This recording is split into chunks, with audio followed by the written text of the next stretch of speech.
So looking forward, we're going to be doing kind of more of the same stuff, but the environment in which we're going to be operating looks very different. So 4 big factors drive that environment, and I've tried to think about what is the shape of the future environment and what impact will it have. And 3 of them are old, 1 of them's new, and it's the 4th one that I really want to focus on. But let me cover the first 3, just to get them out of the way. So the 4 factors are urbanization, population growth, littoralization, which is the tendency for things to cluster on coastlines, and then connectivity, which is the new factor. So if we start with population growth, at the beginning of the European Industrial Revolution in the middle of the 18th century, the population of the planet in 1750 was about 750 million people. It took 150 years for that population to double. So by 1900, we got to 1.5 billion people. We then doubled again in only 60 years to 3 billion people by 1960.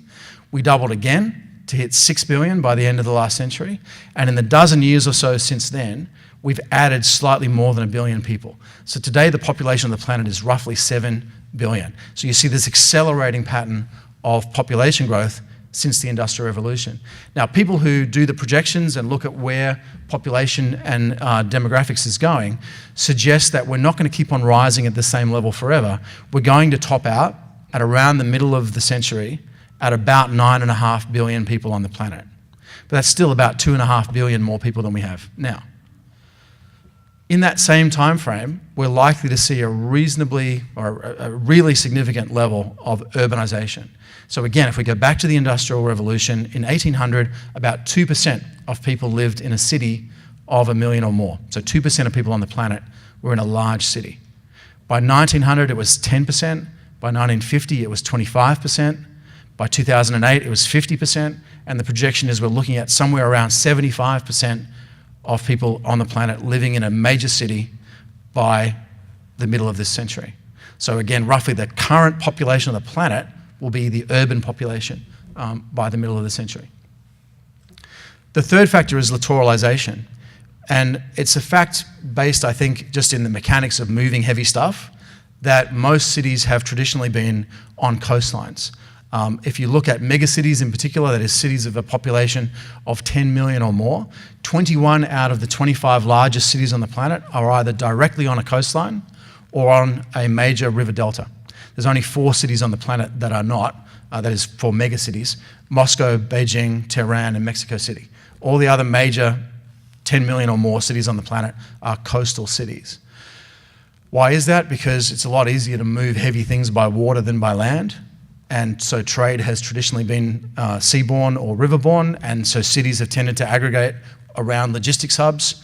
And so as a consequence, because people move to existing cities, already the population of the planet is very heavily littoral. 80% of people on the planet today live within 50 miles of a coastline. So littoral, urban, crowded.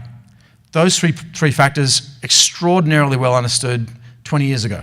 And the Marine Corps in particular had guys like General Myatt from this club, or General Krulak, who talked about the 3-block war and the urban littoral. There were guys in the Army like Ralph Peters and Robert Scales, and talking about people that are sort of military theorists of the 1990s, who wrote all about this stuff, way back. Very, very well understood. But what's happened is in the 10 years or so since 9/11, or the 12 years since 9/11, 2 things have happened. One, the military has been dragged off into this environment that I've been talking about, the landlocked, remote, rural environment of Afghanistan. And secondly, the planet has changed in that time.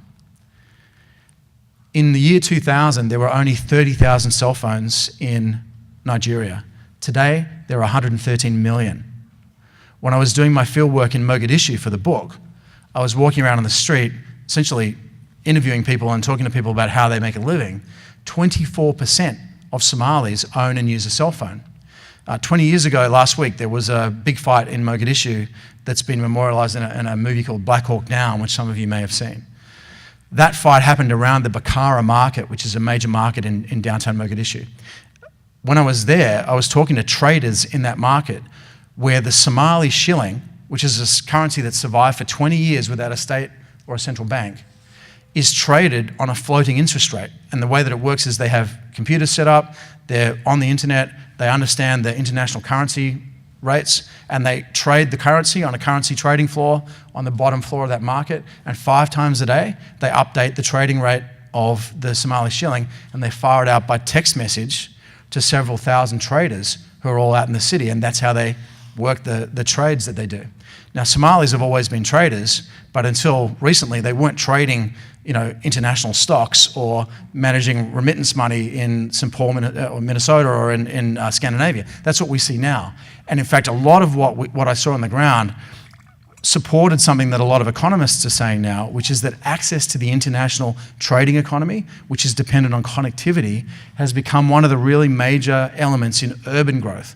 It's replaced agricultural surplus as one of the reasons why people move to cities. Thinking about it in sort of scientific terms, it's kind of like an osmotic gradient, right? Where you've got a salty solution on one side of a membrane and a non-salty solution on the other. Ions are going to migrate from one side to the other. If you have a connectivity differential between urban environments and rural environments, people are going to move to where the connectivity is. And that's what we're seeing. Because if you want to be plugged into the international economy in the way that people in Mogadishu are, you've got to be in Mogadishu where there's connectivity. You can't be out in the countryside in Somalia. And so we've seen this really significant movement of population to cities that's driven in part by connectivity. And that connectivity actually shifts and changes the way that conflict happens. I'll give you 2 examples of that, and then I'm going to sort of summarize with some ideas about how to think about the environment. One of them is Libya, and the other one is in Syria. So in Libya in 2011, there was a very major fight in a coastal city called Misrata, and the French had a French naval task force offshore ready to intervene in the conflict. But they didn't really know very much about what was going on the ground. Now, this is a coastal city with an urbanized population, fairly well educated, and since 2003, Libyans have exploded in their access to things like cell phones and satellite phones and the internet. Libyan kids, school kids on the ground, were getting shot by regime snipers as they were trying to move around the city. So a bunch of Libyan schoolgirls began to use Google Earth and sat phones and Android cell phones to plot the locations of regime snipers that were shooting at them. So they would put like little pins on the map to show like, hey, there's a sniper in this building, don't go down that street. The French, sitting offshore, start to see all these pins appearing on Google Earth, and they were like, what is that? So they flew a reconnaissance mission and they figured out these are regime positions. So when they noticed that, they started obviously to bomb the regime positions. When the school kids realized, hey, if we mark something on the map, the French are going to bomb it, they went out and just marked every regime position they could find. And as soon as things were destroyed, they would start taking them down and they would disappear again from Google Earth. So what we had, if anybody's a targeter in the audience, what we had was a completely self-synchronized, crowdsourced bomb damage assessment system, right? Which I think the Pentagon spent literally billions of dollars trying to build one of those, but we've got school kids doing this on the ground now because they have access to connectivity. That would literally have been impossible 3-4 years ago.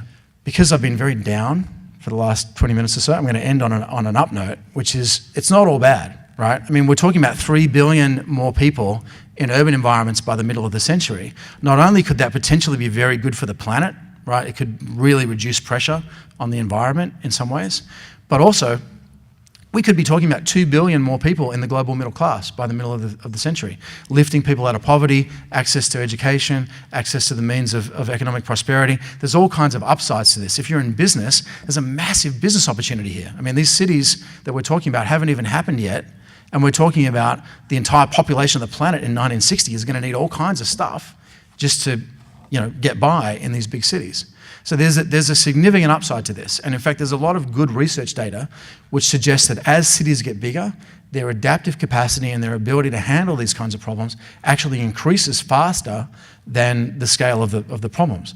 But there are certain things you've got to have in place if that's going to occur. And one of those is the ability to free up adaptive resources and make people more resilient. So I think the solution is ultimately not to be thinking about how do we stop this human tide that's going to be flowing into environments on coastlines in the developing world in the next generation. It's thinking about how do we teach people to swim? How do we think about urban resiliency in a different way that sort of exploits the kinds of adaptive capacity that are already out there and kind of helps people unlock that as a way to engage with these problems. Counterinsurgency is just a doctrinal construct that we built under fire in the last 5 years. And like any other doctrinal construct, it's a human model for looking at an environment. And as the environment shifts, your model has to shift, you know. And I think we're about due for kind of a Kuhnian scientific revolution in the way that we think about the conflict environment, because we're getting enough data now about the future environment that, you know, contradicts our sort of basic counterinsurgency theory, that I think it's about time we started thinking about what comes next. The other opposite error is coin is not the answer, right? Like that we don't need to worry about non-state armed groups. We don't need to worry about protecting populations. We don't need to worry about going in and doing things for people that governments can't or won't do. Actually, the history is pretty clear on that fact that whether we know how to do it or not, we're going to be sent in there to do it. The other thing that I'd just highlight is I think that there's a very dangerous addiction, which I talk about a lot in the book, to what I call remote warfare. So to drones, to cyber operations, to things like what NSA's been doing in terms of collecting data, that sort of offer the promise of avoiding having to put boots on the ground, right? And it always reminds me of something that Clausewitz wrote in On War, and I apologize for quoting Clausewitz, but you know, he said, war is so dangerous that often the worst errors proceed from kind-heartedness. And I think some of the worst American errors in warfare proceed from trying to minimize the danger and the damage that conflict does. And one of those effects right now is this reliance on remote forms of technology to compensate for our unwillingness to put troops on the ground. One of the only things that stops human beings from fighting each other is when they've lost enough, that they've had enough and they stop fighting. If you outsource it to robots and you make it so that you create a precedent whereby we can kill anybody we want at any time across the planet, provided that it meets our own domestic legal requirement, you know, that could really bounce back on us at some point. Yeah.